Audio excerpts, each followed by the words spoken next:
YouTube, what's going on? It's your boy Buddha back in the building for another last Cloudia video. We got, as expected, the info trailer for the newest character coming to Last Cloudia with tomorrow's update.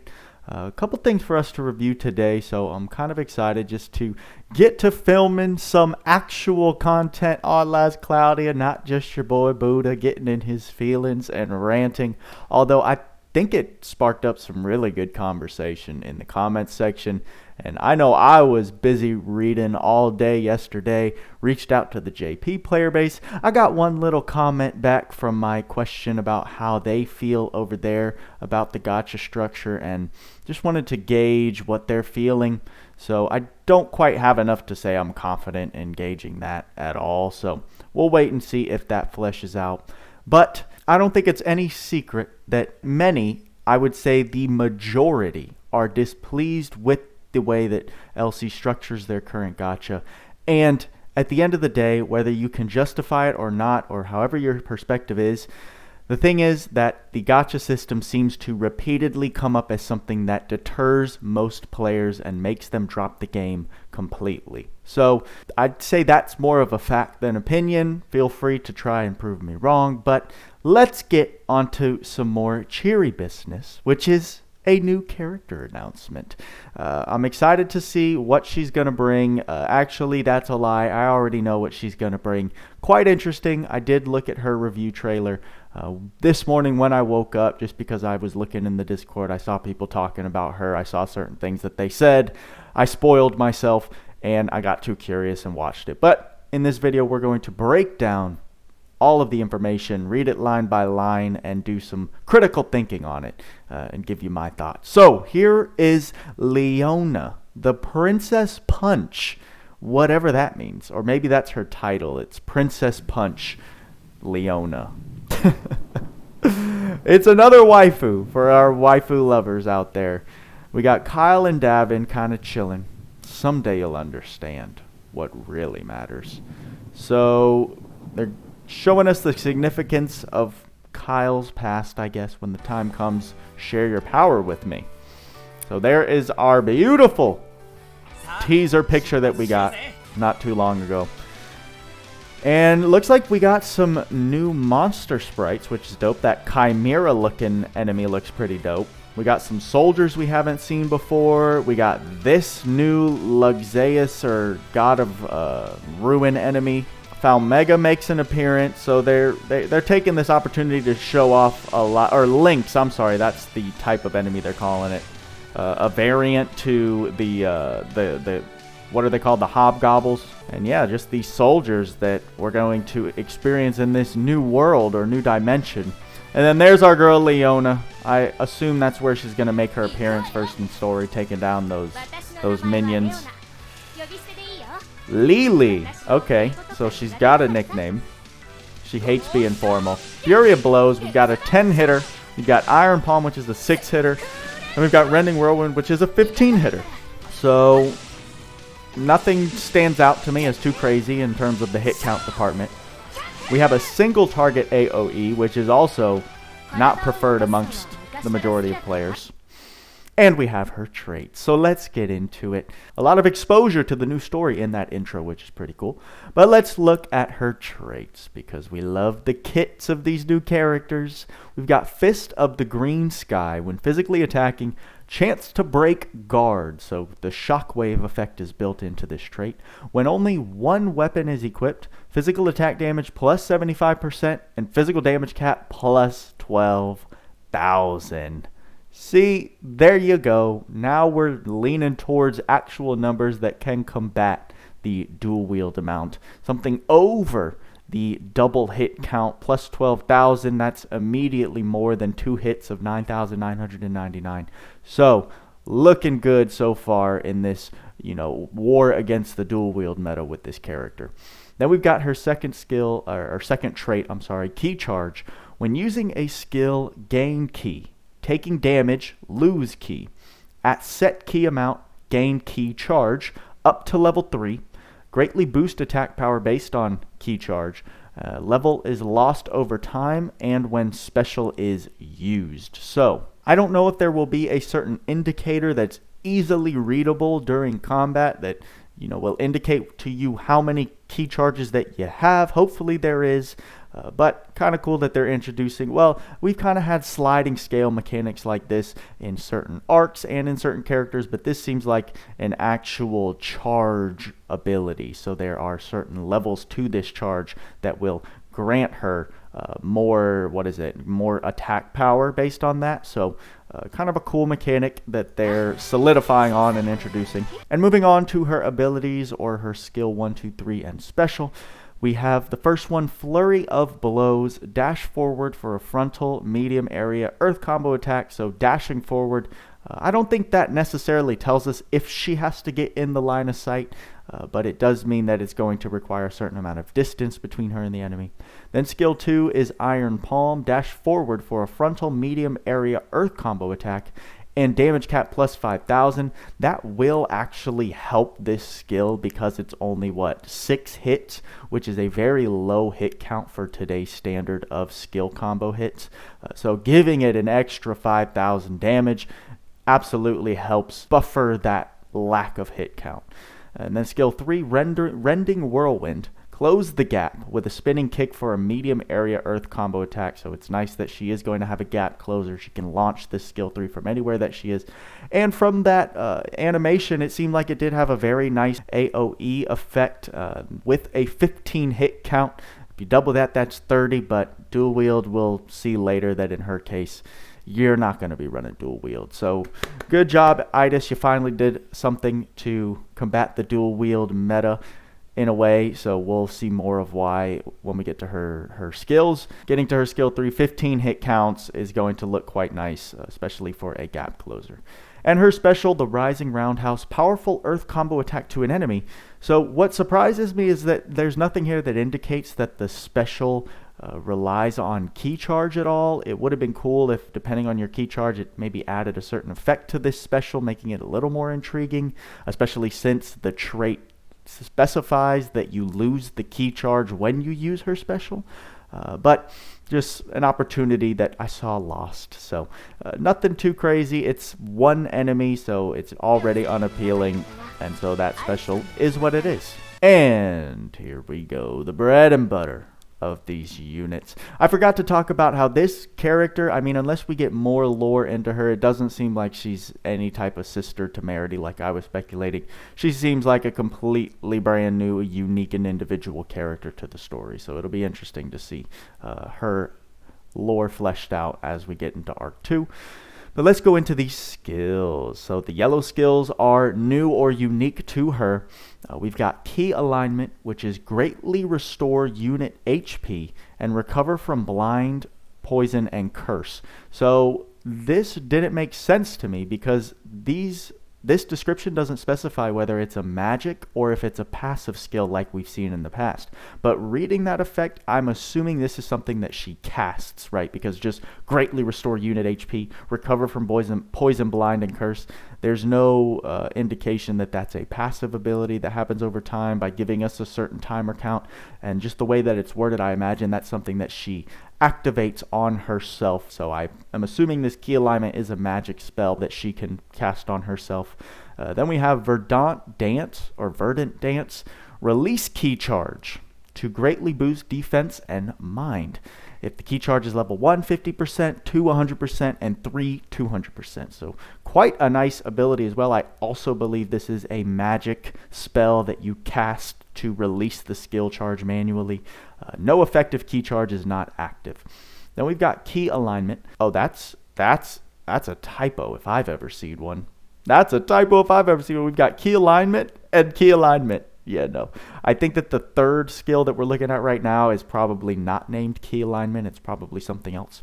But this gives a status down effect recover time of minus 25%. Excludes some status down effects. So that is going to be a passive because she just has a naturally reduced time that she's going to be inflicted by ailments. Then we've got Verdant Stance. Oh, there's just typos all over the place. I didn't even realize this at 7 in the morning when I was like sleepy-eyed reading this, but or maybe it's not a typo. Maybe there's an active magic skill that has the same name, but then there's also a passive skill that has the same name. I don't know why they would do that, but maybe that's the case going on here. We're going into detective mode, but weird that they have the same names. Anyway, Verdant Stance version 2. Critical rate, damage cap of physical attacks, and special increase based on combo hit count. Max critical rate plus 10%, and damage cap plus 3,000 at 100 hits or more. I don't like 100 hits or more, although it doesn't solely rely on her, right? The hit count that you will be measuring this based off of is the team-wide hit count. And 100 hits isn't actually too hard to get to if you don't stop yourself from getting there or mess up combos. I mean, getting flinched and resisted, it's not a fun time. It just, things relying on hit count, especially damage cap, it gives me Goroth flashbacks, which is not a fun thought. So this is what it is for me. Now we've got Grapple Claw Technique. So listen to this, everyone. When equipped with a single claw, strength plus 40%, and physical damage cap plus 12,000. So at that point, guys, she now has 2 damage cap raises of 12,000. So a 24,000 damage cap when single wielding.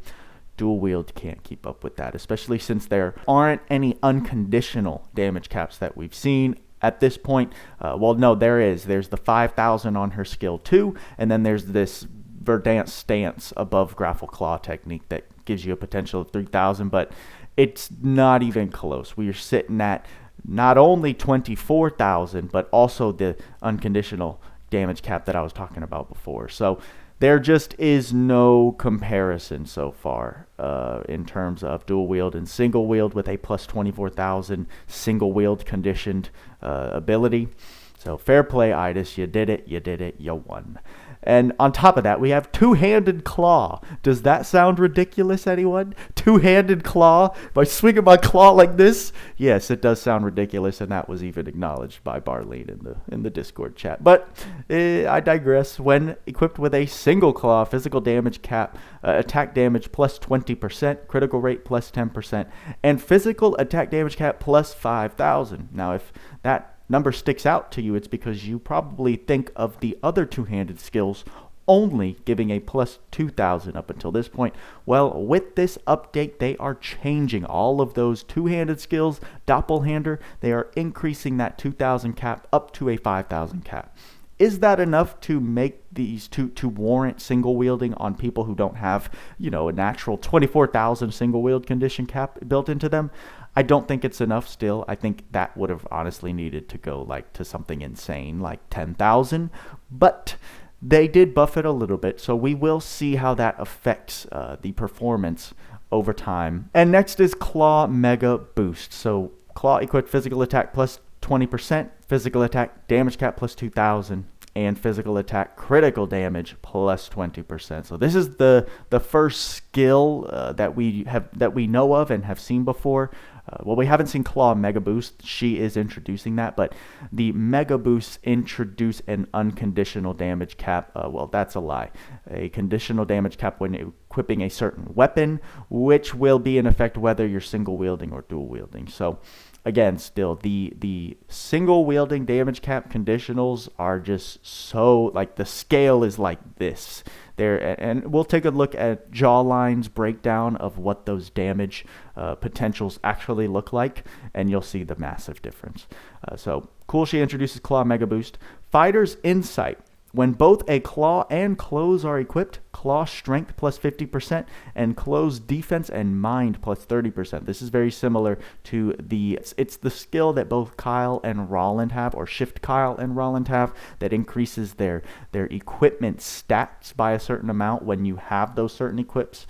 And now we're getting this Fighter's Insight variant, which affects claws and clothes. Next is Gale Force at max HP. SCT recovery speed plus 10%, and she's coming with Pride 2 we're seeing for the first time, which is at max HP, strength plus 30%. Those Prides, Ardors. Now we have this Gale Force, these stat bonuses at max HP. Those are really nice when you don't have to worry too much about taking damage, but it's a very hard threshold to meet, staying at max HP, especially when you're talking more difficult modes. Still viable and still going to be a nice addition, but not the craziest stat boost that you're going to get the majority of the time. And then she does come with a lot of other skills as well, because remember, this is going to be a 5-star unit. All these new units are going to be 5 stars, so they come with quite the amount of buffs with that 5th star enhancement. But she's got Flying Shadow, Illusion, Double Impact, Triple Impact, Earth High Drive, Earth Attack Raise 2, Earth Critical Raise, HP up max, Fighting Spirit 3, Fighting Spirit 5, Instant Strike. Instant Strike. Is that the same as Kyle's? I'm thinking of the skill that gives Kyle like plus 15,000 damage cap on crit 5% of the time. Is that the same as Instant Strike? I can't remember off the top of my head. But she comes with it. Claw Boost, Ultimate Boost 2, Critical up 3, Advanced Stain Vitals, Auto Crit, Auto Haste, Indomitable Spirit, and Divinity Slayer, which is a big Slayer, very nice Slayer to have. God Slayer, Dragon Slayer, Spirit Slayer, and I think there's another one, I can't remember. So there we go. She's got quite the kit. A lot of people are going to be very excited at all of this damage cap that they're seeing. And I probably would have been if I didn't spoil myself this morning, but I will give you my reasoning. It's probably going to annoy a lot of people, but I'll give you my reasoning as to why her kit's not like exciting me to the extent that maybe it should be. And here it is. The new Ark is finally another SSR. We had a UR, LR, LR all followed back to back to back. So nice that we're getting another general pool SSR Ark into the mix. We got Psycha Guild, the Ark attribute at max level. If you're a soldier, strength plus 20%. If you're a knight, defense plus 20%. Sorcerers, int plus 20%. And snipers, a critical rate of 5%. For every living ally that shares no types with unit break value plus 50%. So from what I'm reading, this sounds similar to the effect that the Luxeus UR Ark comes with. So if you have all 4 of your party different types, no one shares mimicry typing, no one shares any type of types, that unit's going to get a total break value of 200%, which is actually really cool. And then just a solid amount of stat boost depending on your typing. So an interesting attribute. Kind of just meh, nothing too crazy. I mean, the potential to get 200 break is pretty impressive. And the fact that this is an SR Ark, so it's available to the general pool versus being a UR limited Ark, is quite nice. And as far as the learnable skills, you come with 2 mimicries, Soldier and Sniper, which I guess we've never had on any Arks before. This is the first time we're getting those mimicries. But then we're also getting Savage Strike. Now, accuracy is slightly reduced, but physical attack damage plus 50%. So blinding, if your character is blinded, right, that lowers your accuracy to a certain amount. So does having this skill equipped take your accuracy, what is slightly reduced, maybe 10-20%? So now you're going to be actually missing some of your hits without being blinded if you have Savage Strike equipped. But you get Sharp Eyes, which is a plus 50% physical attack damage bonus. So it may balance out with the effectiveness if you can hit damage cap the majority 80-90% of the time versus without it you're losing 50% of your damage. Might be a skill worth noting. Then we've got Doppelhander as a teachable skill with this Ark. When only one weapon is equipped in one sword, physical attack damage 20%, crit rate plus 10%, and physical attack damage cap plus 5,000. So there's the confirmation that we are getting these boosted amounts of damage cap on our two-handed skills, which is pretty cool. Also comes with Ale of Glory. Makes sense. That's a nice skill for your Tower of Trials and wave, multiple wave stages. And Clothes Boost. Not too bad, not too bad. And as we know, we don't get to see the AER. I always forget to mention the AER. But Barleen did say he was going to try and see if they can start adding the AER to these unit showcase and Ark showcase videos, which would be very cool because it doesn't really make sense why we have to wait until the Ark launches for the AER info. cool if we'll be able to see that in the future. I do know there's some news game announcements, so we're going to go check over in game. But before we do that, I do actually want to look at the Discord and show you guys the comparison of dual wield and single wield that Jawline laid out earlier this morning. So here we go with Jawline's breakdown. I'll just go ahead and read it line by line.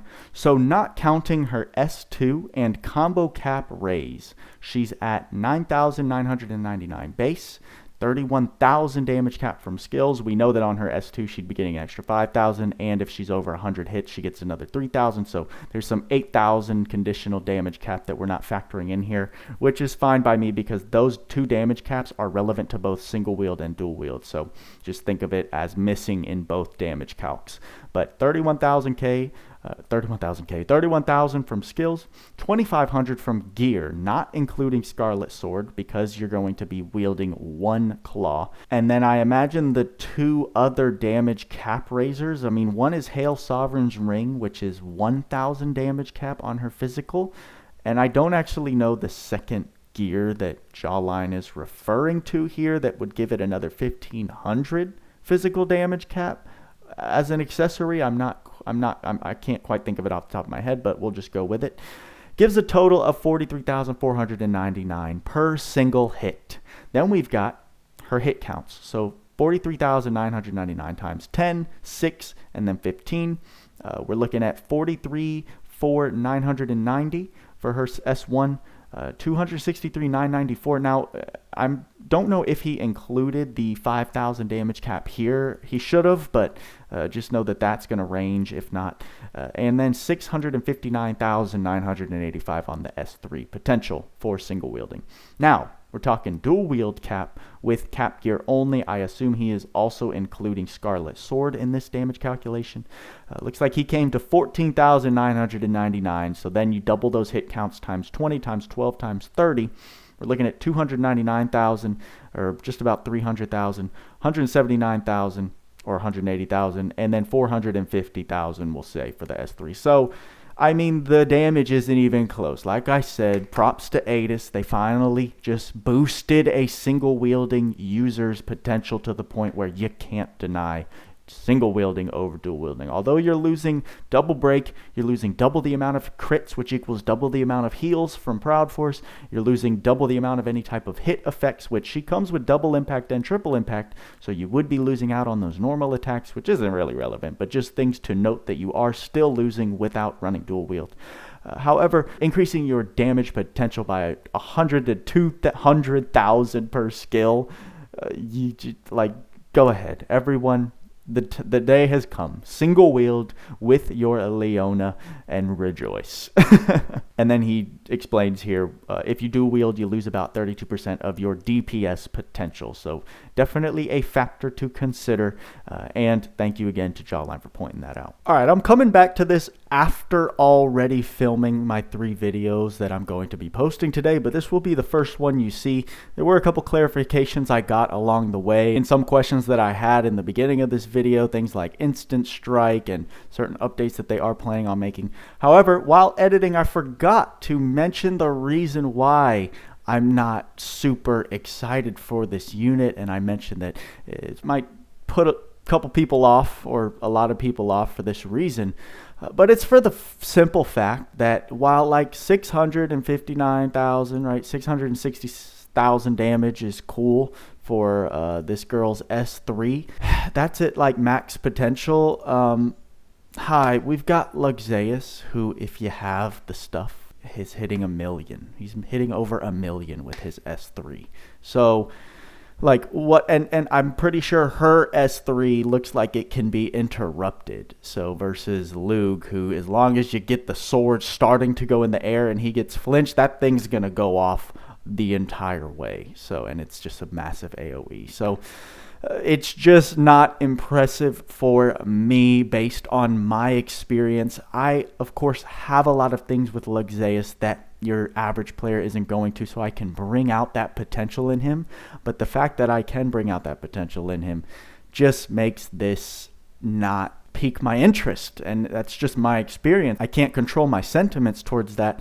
And Also, with Luxeus, you're getting all of the other benefits with dual wield while hitting almost double the amount of damage that Leona has the potential of dealing here. So, kind of an elitist way to look at this, but it is just how I see it. Unless she was dealing absurd amounts, right? Like 40,000 cap on her single sounds great, and it sounds like a lot, and it is the most amount of cap that we've seen built into a unit. However, the fact that they then made that cap raise conditional to single wielding still makes it inferior to the best of the best dual wielders that we have. So anyway, just raining and shitting on the parade a little bit with that kind of comment, but I wanted to make sure to get it in case those who were wondering why I said I wasn't going to be too excited. This is exactly why. Get ready for some more Rage Quit Buddha in all of the videos I'm posted up today, because it just kind of gets worse and worse and worse as I continue to review the news. So I'm just giving you a little foresight now that I have filmed all of them. Now I just got to edit them and post them up and wait for tomorrow's update. So let me know your guys' thoughts and comments in the section below on Leona. I mean, you can see this guy, Bert. I actually love that she doesn't need dual wield. Shout out to you, man. You got a character that doesn't need dual wield to take advantage of her kit, which I'm sure will be exciting for a lot of people. But for an elitist like me, she's still technically worse than dual wield in my eyes. So take that as you will. Feel free to hate on me in the comments below, and I'll be very curious to see the community's response to this girl. What kind of arguments or counter arguments you guys present along the way. So I'm going to get back to editing. Y'all know the drill. Work hard, play harder. See you in the next video.